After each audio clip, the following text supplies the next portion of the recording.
Our struggles in this world are similar, and the lessons to overcome those struggles and to move forward will apply equally to all. I've been a Navy SEAL for 36 years. Basic SEAL training is 6 months of being constantly harassed by professionally trained warriors who seek to find the weak of mind and body and eliminate them from ever becoming a Navy SEAL. To me, basic SEAL training was a lifetime of challenges crammed into 6 months. So here are the 10 lessons I learned from basic SEAL training that hopefully will be of value to you as you move forward in life. Every morning in SEAL training, my instructors, who at the time were all Vietnam veterans, would show up in my barracks room, and the first thing they'd do was inspect my bed. It was a simple task, but every morning we were required to make our bed to perfection. But the wisdom of this simple act has been proven to me many times over. If you make your bed every morning, you will have accomplished the first task of the day. It will give you a small sense of pride, and it will encourage you to do another task. And by the end of the day, that one task completed will have turned into many tasks completed. Making your bed will also reinforce the fact that the little things in life matter. If you can't do the little things right, you'll never be able to do the big things right. So if you want to change the world, start off by making your bed. Several times a week, the instructors would line up the class and do a uniform inspection. Your hat had to be perfectly starched, your belt buckle shiny and void of any smudges. But it seemed that no matter how much effort you put into starching your hat or pressing your uniform, it just wasn't good enough. For failing uniform inspection, the student had to run, fully clothed, into the surf zone. Roll around on the beach until every part of your body was covered with sand. The effect was known as sugar cookie. There were many a student who just couldn't accept the fact that all their efforts were in vain, that no matter how hard they tried to get the uniform right, it went unappreciated. Sometimes, no matter how well you prepare, you still end up as a sugar cookie. It's just the way life is sometimes. If you want to change the world, get over being a sugar cookie and keep moving forward. During training, the students are all broken down into boat crews. Each crew is 7 students. Every day, your boat crew forms up on the beach and is instructed to get through the surf zone and paddle several miles down the coast. And it is exceedingly difficult to paddle through the plunging surf unless everyone digs in. Everyone must exert equal effort, or the boat will turn against the wave and be unceremoniously dumped back on the beach. For the boat to make it to its destination, everyone must paddle. If you want to change the world, find someone to help you paddle. I was in the boat with the tall guys, but the best boat crew we had was made up of the little guys, the Munchkin crew we call them. No one was over 5'5". They out-paddled, outran, and outswam all the other boat crews. The big men in the other boat crews would always make good-natured fun of the tiny little flippers the Munchkins put on their tiny little feet. But somehow these little guys always had the last laugh. SEAL training was a great equalizer. Nothing mattered but your will to succeed, not your color, not your ethnic background, not your education, not your social status. If you want to change the world, measure a person by the size of their heart, not by the size of their flippers. The waters off San Clemente are a breeding ground for the great white sharks. To pass SEAL training, there are a series of long swims that must be completed. Before the swim, the instructors joyfully brief the students on all the species of sharks that inhabit the waters off San Clemente.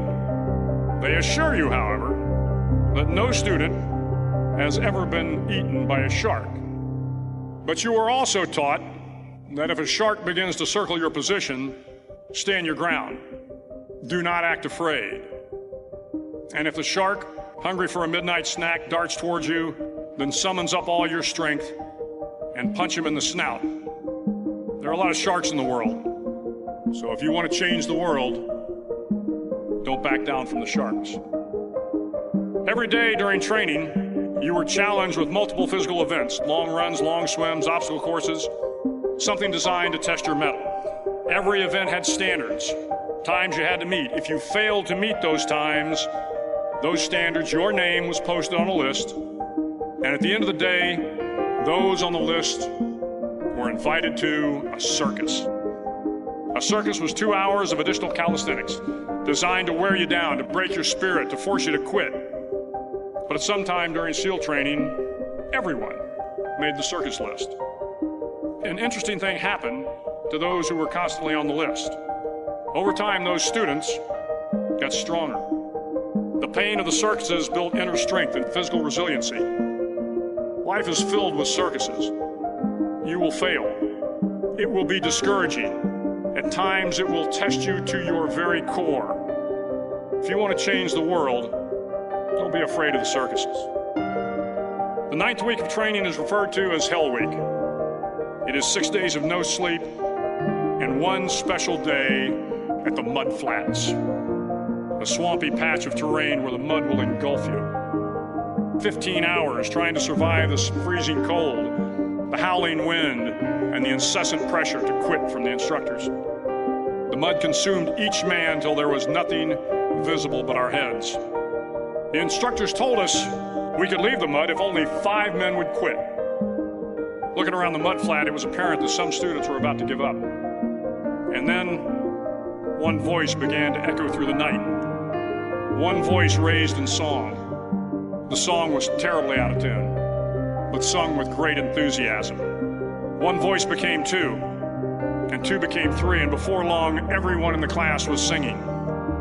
And somehow the mud seemed a little warmer. If I have learned anything in my time traveling the world, it is the power of hope. The power of one person. One person can change the world by giving people hope. So if you want to change the world, start singing when you're up to your neck in mud. At least twice a week, the trainees were required to run the obstacle course. A 10-foot wall, a 30-foot cargo net, to name a few. But the most challenging obstacle was the slide for life. You had to climb the 3-tiered tower, and once at the top, you grabbed the rope, swung underneath the rope until you got to the other end. The record for the obstacle course had stood for years when my class began in 1977, until one day a student decided to go down the slide for life head first. He bravely mounted the top of the rope and thrust himself forward. It was a dangerous move. Failure could mean injury and being dropped from the course. Without hesitation, the student slid down the rope perilously fast, and by the end of the course, he had broken the record. If you want to change the world, sometimes you have to slide down the obstacles head first. As Navy SEALs, one of our jobs is to conduct underwater attacks against enemy shipping, using nothing but a depth gauge and a compass to get to the target. During the entire swim, even well below the surface, there is some light that comes through. But as you approach the ship, the steel structure of the ship blocks the moonlight. It blocks all ambient light. To be successful in your mission, you have to swim under the ship and find the keel, the center line.